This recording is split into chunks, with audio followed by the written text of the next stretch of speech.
Donc moi je suis chercheur au Royal College of Art à Londres dans le département Design Interaction et je m'intéresse en fait à l'impact de la science et de la technologie sur la société en tant que designer et donc depuis 2010 cette recherche a été très portée sur la biologie de synthèse.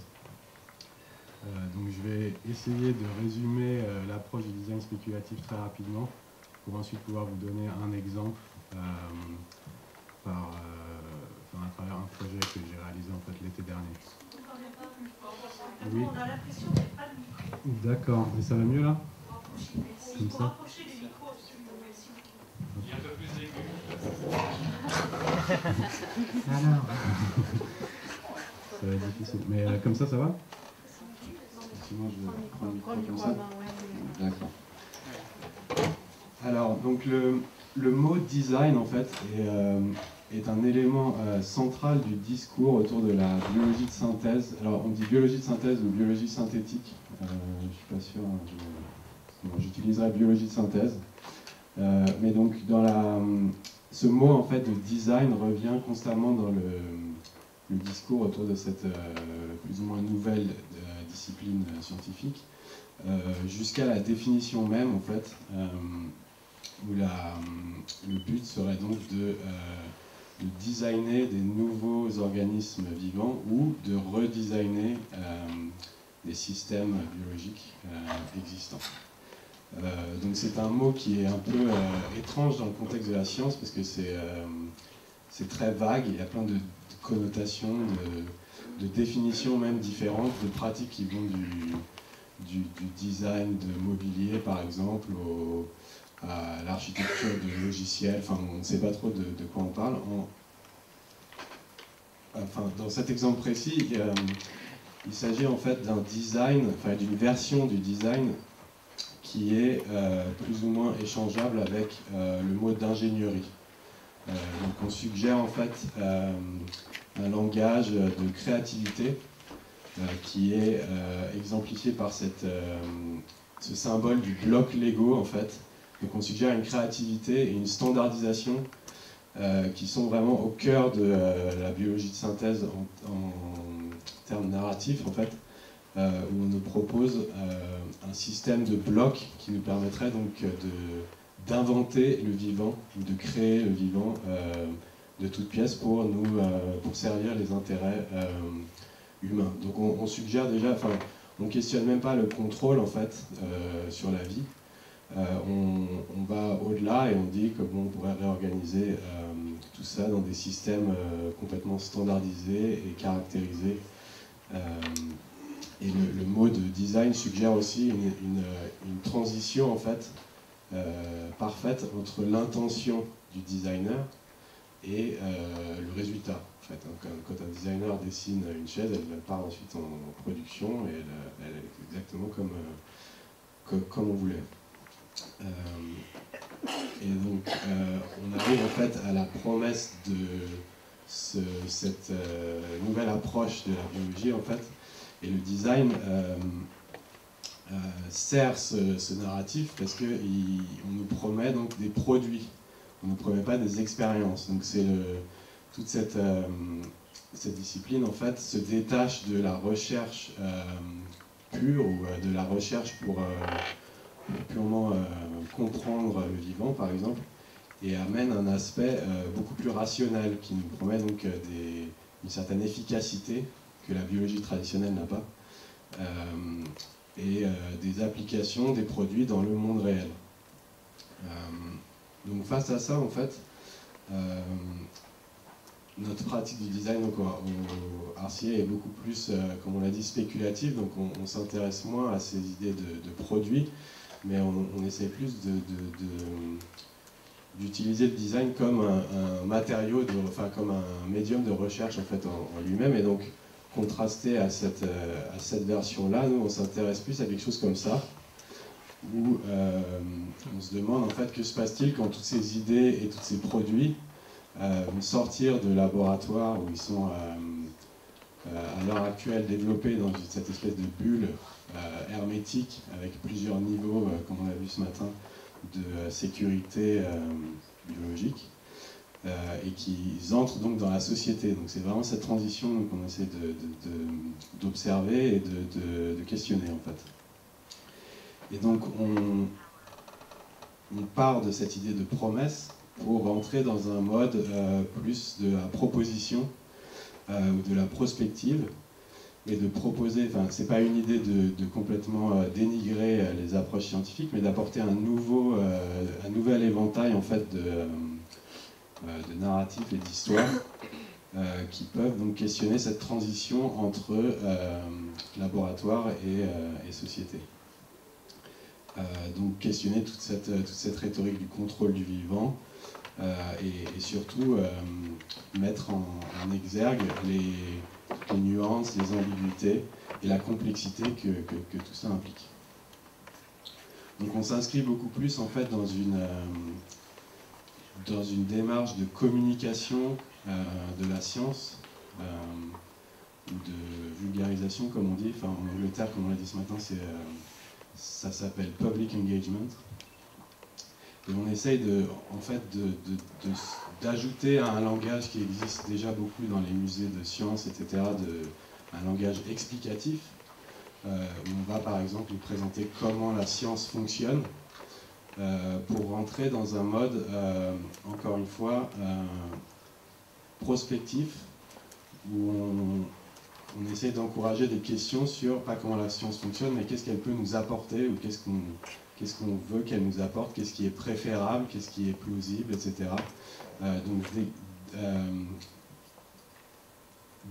d'exposer comme ça un cône de possibilités, d'observer et de donner à réfléchir en fait à un public plus ou moins large, des possibilités pour qu'elles puissent ensuite être débattues et apporter en fait de nouvelles perspectives dans le débat qui est souvent très polarisé autour des biotechnologies. Donc c'est d'ouvrir de nouvelles avenues en fait à l'imaginaire public autour de ces questions-là. Et tous ces projets prennent en fait des positions très spécifiques, mais avec en général le but, pas d'apporter des réponses ou des solutions comme le design est souvent amené à le faire, mais à trouver de nouvelles manières de poser des questions en fait.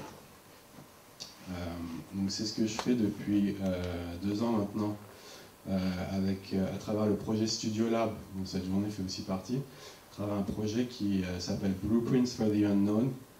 Alors la traduction en français de ça, ça serait cartographie de l'inconnu, ou les plans sur la comète, je sais pas trop. En tout cas, c'est cette idée d'explorer donc cette idée de l'impact de la biologie de synthèse sur la société, à travers des scénarios encore une fois très spécifiques et des contextes très spécifiques. Donc sortir de cette bulle du laboratoire. Et donc imaginer l'impact de tout ça sur la vie de tous les jours, de manière fonctionnelle ou culturelle. Donc c'est l'espèce de paradoxe, de contradiction dans le titre, entre la carte exacte et l'inconnu. C'est vraiment la tension au cœur des projets, donc on essaye de questionner cette analogie entre le vivant et le programme, le contrôle, et d'essayer de plonger dans cet inconnu qui est donc les caractéristiques du vivant qui évoluent suivant les contextes, les environnements, qui inclut aussi l'inconnu, enfin disons l'humain, l'espèce humaine en facteur de cet inconnu aussi, qui trouve toujours des utilisations surprenantes de nouvelles technologies pour le meilleur et pour le pire souvent aussi. Donc les projets sont organisés autour de 3 axes principaux. Le premier étant cette idée de produit mutant, donc dans un contexte industriel, quel est le business plan quand le produit évolue d'une génération à l'autre de manière plus ou moins incontrôlable, quels sont les genres de garanties que ce nouveau monde va pouvoir, que ces nouvelles industries vont pouvoir apporter, en termes de chaîne de production, de garantie, etc. Le deuxième aspect, c'est ce contexte domestique, l'aspect esthétique de notre relation à la nature. Est-ce que ce mot de nature veut dire et donc cette idée de notre propre irrationalité esthétique comme facteur d'évolution en fait, où le jardinier amateur va pouvoir éventuellement jouer un rôle dans la longue chaîne de l'évolution. Et la troisième idée, c'est donc ce contexte de la métaphore constante en fait, qui revient dans ce discours entre électronique et organisme vivant, enfin ou système vivant, jusque dans les modes de représentation en fait, comme on le voit ici, de diagrammes qui sont en fait sur la droite un diagramme de biologie qui se veut électronique en fait. Donc on essaye de tester en fait jusqu'où cette analogie va, peut aller, où elle se casse, et est-ce qu'il y a vraiment, est-ce que la réplication de l'électronique est en fait vraiment le meilleur, le résultat le plus original que toute cette biotechnologie en fait pourrait nous apporter. Donc je vais vous parler maintenant d'un projet, donc de mon propre travail en fait au sein de ce groupe, un projet qui s'appelle The New Weatherman.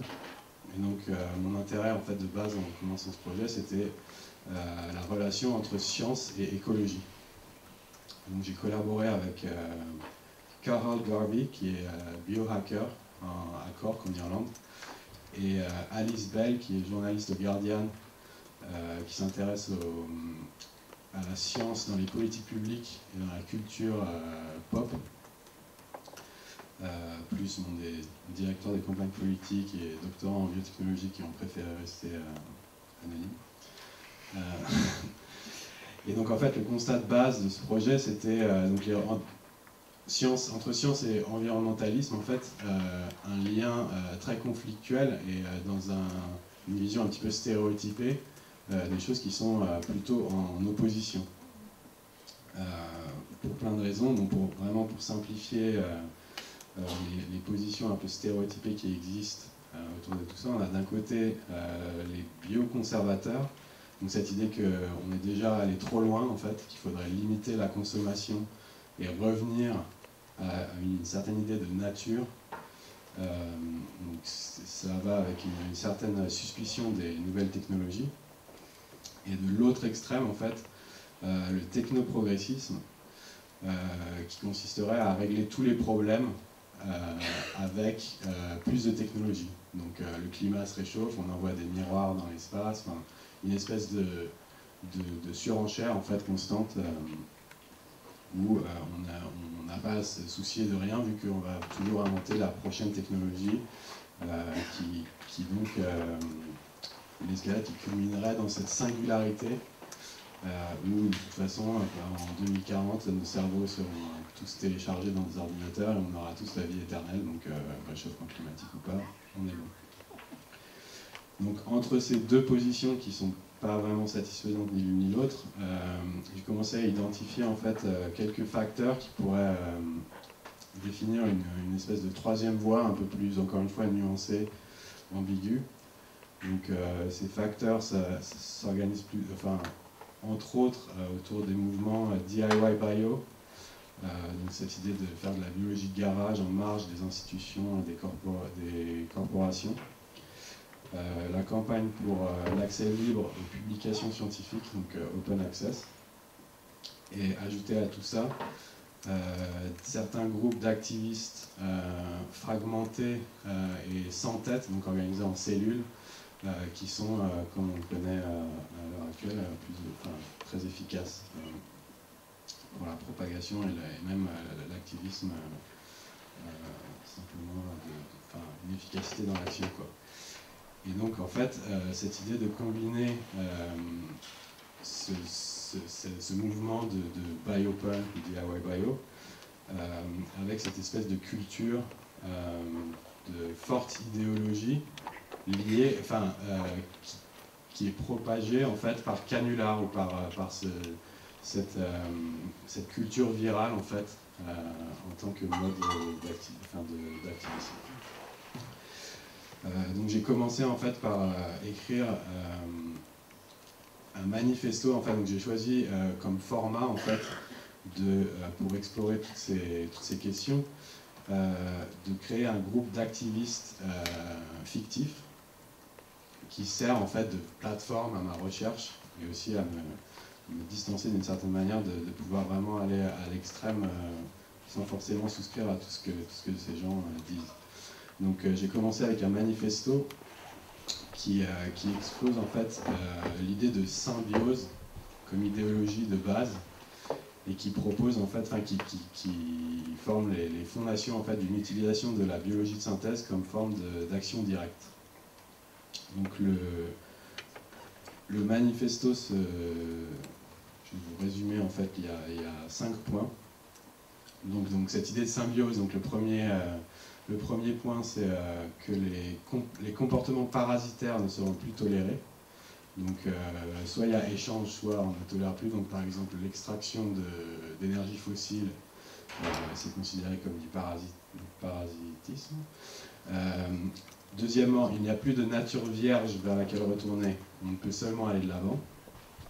Troisièmement, abolition du principe de précaution, tout ce qui est coût de l'inaction, etc. Quatrième, abolition de la propriété intellectuelle. Et cinquièmement, biodiversité maximum, donc protéger toutes les espèces existantes et en créer autant de nouvelles que possible. Donc toutes ces idées en fait sont provocatrices et un peu extrêmes par dessein, et il s'agit encore une fois de proposer des alternatives aux imaginaires publics, liés à la science et à l'écologie qui sont véhiculés dans les médias, etc. Et un possible impact en fait de ces designs spéculatifs, donc d'utiliser la fiction en fait pour éventuellement influencer ces imaginaires par ricochet. Donc ça c'est la fenêtre de Overton, où la tactique politique en fait de proposer des idées tellement extrêmes qu'on fait bouger en fait notre proposition de base par comparaison dans la zone, plus vers la zone acceptable de notre idée de base en fait. Donc le projet se manifestait pour l'instant sous forme d'installation, avec le drapeau du groupe et une série d'expériences en fait que ces gens feraient dans leur labo DIY, qui sont donc du coup en fait des modèles réduits d'expériences avec des conséquences beaucoup plus larges, à des échelles beaucoup plus larges, mais qui sont donc qui seraient à l'étape du test. Donc la première proposition se base sur un traitement contre l'alcoolisme en fait, qui utilise la coprine avec des médicaments comme le disulfiram qui crée en fait une réaction très très forte quand on est sous ce traitement et qu'on boit de l'alcool. On est directement frappé par une espèce de gueule de bois très très forte, donc maux de tête, tout un tas de symptômes qui sont censés donc décourager les alcooliques par traitement presque réflexe de boire de l'alcool. Et donc l'idée, c'était d'utiliser une tactique similaire pour décourager la consommation d'huile de palme. L'huile de palme qui est très critiquée en fait par les groupes, par certains groupes comme Greenpeace, parce que ça détruit, les plantations industrielles de palme détruisent des zones de biodiversité, etc. Donc l'idée c'était de faire des opérations guérilla de modification en fait des palmes pour qu'elles produisent un inhibiteur de lipase qui empêcherait le consommateur du produit final de digérer le produit qui contient l'huile de palme et donc de créer des symptômes, diarrhée, etc. Pour décourager l'opinion publique d'acheter des produits qui contiennent l'huile de palme. La deuxième proposition était d'utiliser un parasite existant qui s'appelle le diesel bug, qui sont en fait des colonies microbiennes dans les réservoirs de diesel, et donc d'optimiser ça pour saboter en fait le système de distribution de carburant, et donc pour optimiser cette contagion pour que une fois qu'une pompe est infectée, chaque voiture qui passerait dans cette pompe deviendrait infectée et qui ensuite se réinfecte la prochaine pompe qu'elle utilise, etc. pour vraiment créer une réaction de chaîne. La troisième et dernière proposition, c'est une réaction à quelque chose que le New York Times a appelé Suburban Genetics, donc qui peut se traduire par génétique pavillonnaire. Et donc qui concerne toutes les espèces de gazons en fait brevetés pour faire des jolis jardins et des terrains de golf dans les banlieues américaines, et auxquels certains groupes comme le Anarchist Golfing Association, donc l'équivalent en fait des faucheurs volontaires, ont réagi en fait en arrachant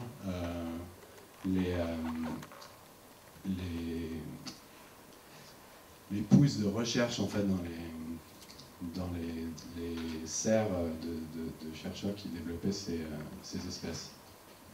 Et donc en fait, et ça c'est une position en fait très classique des groupes d'environnementalistes qui répondent aux OGM par l'arrachage. Et donc les Weathermen en fait proposent que la réponse à ces OGM brevetés, c'est pas l'arrachage, c'est l'OGM open source. Et donc ils proposent deux manières de répondre à ces espèces brevetées. La première, c'est de propager en fait des substances qui enlèvent le gène protégé en question et qui est en fait responsable pour une résistance aux herbicides, donc des choses comme le Roundup. Donc la prochaine fois que le propriétaire du golf met de l'herbicide pour enlever les mauvaises herbes, en fait il enlève tout le green, et donc ça devient très difficile de jouer au golf.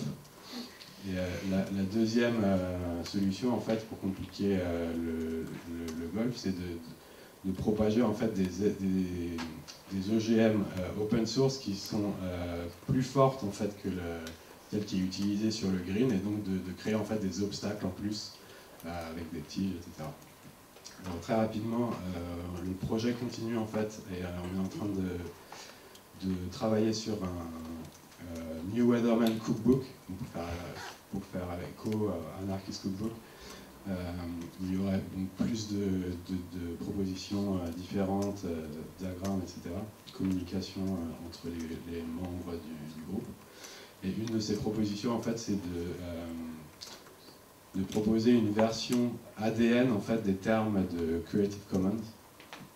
Donc des choses comme si un fruit ne produit pas de graines, il s'auto-détruit, enfin il devient en fait immangeable par réaction. Donc ce serait une implémentation du terme share alike, qui est une des grandes, enfin des éléments des licences en fait de Creative Commons. Une autre chose qui serait possible, c'est de forcer en fait l'attribution, de forcer une espèce de traçabilité en fait dans les OGM. Et une chose donc, qui n'existe pas à l'heure actuelle, mais qui pourrait exister si on entre dans ce Bio Creative Commons, c'est d'avoir une licence en fait qui est programmée jusqu'à un certain nombre de générations en fait, donc qui se détériore pour que ce ne soit pas utilisable au-delà d'un certain nombre de générations. Donc ces projets sont actuellement à l'expo Project Genesis à Ars Electronica, dont on a parlé ce matin, et arrivent aussi sur notre site que je vous invite à visiter. Il y a plusieurs autres projets, et donc on a aussi une expo à Rotterdam qui est en préparation. Voilà, merci beaucoup.